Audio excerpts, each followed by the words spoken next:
Iltimos videoni tomosha qilishdan oldin kanalga obuna bo'ling va qo'ng'iroqchani yoqing, chunki Avtomashina Channel sizga avtomobil olamidagi eng yangi yangiliklar, batafsil tahlillar va ishonchli sharhlarni muntazam yetkazib beradi.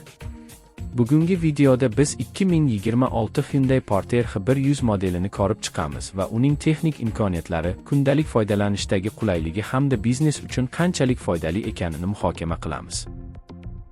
Avtomashina Channel yuk mashinalari va tijorat avtomobillariga qiziquvchilar uchun yaratilgan bo'lib, bu yerda siz real hayotda kerak bo'ladigan ma'lumotlarni sodda va tushunarli tilda topasiz. 2026 Hyundai Porter H100 esa kichik va o'rta biznes egalari uchun mo'ljallangan, tejamkor va ishonchli yuk avtomobili sifatida bozorda o'z o'rniga ega.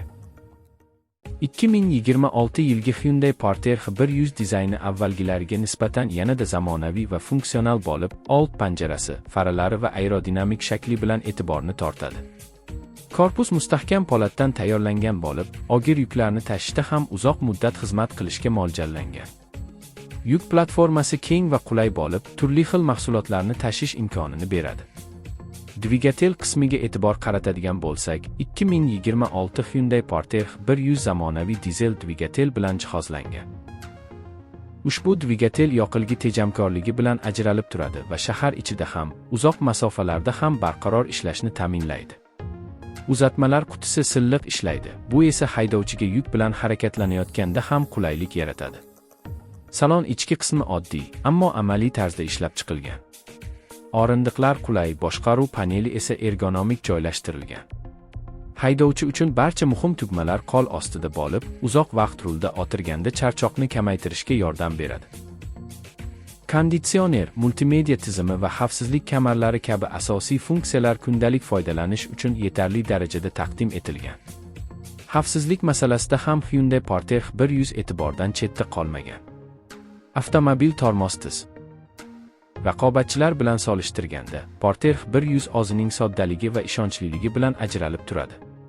Murakkab elektron tizimlarning kamligi ta'mirlashni osonlashtiradi va uzoq muddatli foydalanishda muammolarni kamaytiradi. Ko'plab tadbirkorlar ushbu modelni aynan shu sababli tanlashadi, chunki vaqt va mablag'ni tejash biznesda muhim omil hisoblanadi. Kundalik ish jarayonida avtomobilning qulayligi ham katta rol o'ynaydi. Keng ko'rinish burchagi, katta yon oynalar va qulay o'rindiqlar haydovchining ish unumdorligini oshiradi. Yukni ortish va tushirish jarayoni ham platformaning qulay balandligi sababli tez va oson amalga oshiriladi. Shu jihatlari bilan 2026 Hyundai Porter H100 ko'plab sohalar uchun universal yechim bo'lib xizmat qiladi.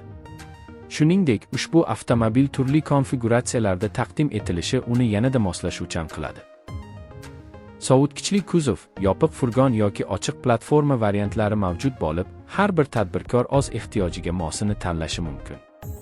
Rang tanlovi va aksessuarlar ham keng bo'lib, avtomobilni shaxsiylashtirish imkonini beradi. Bularning barchasi Porter H100 ni nafaqat ish quroli, balki ishonchli hamkor sifatida ko'rishga asos bo'ladi. Xulosa qilib aytganda, bu model uzoq muddatli foydalanish uchun yaratilgan va bozordagi talabni to'liq qondira oladi. Ishonchlilik, tejamkorlik va qulaylik uyg'unligi uni yanada jozibador qiladi. Shu sababli ko'plab foydalanuvchilar ushbu avtomobilni sinovdan o'tkazib, undan mamnun bo'lishmoqda va tavsiya qilishmoqda. Bu esa modelning bozordagi obro'sini yanada mustahkamlaydi va ishonchni oshiradi. Bu kelajak uchun juda yaxshi tanlov. Videoni oxirigacha ko'rganingiz uchun rahmat. Yana bir bor Avtomashina Channelga obuna bo'lishni va videoga like bosishni unutmang, chunki oldinda sizni yana ko'plab foydali va qiziqarli avtomobil sharhlari kutmoqda.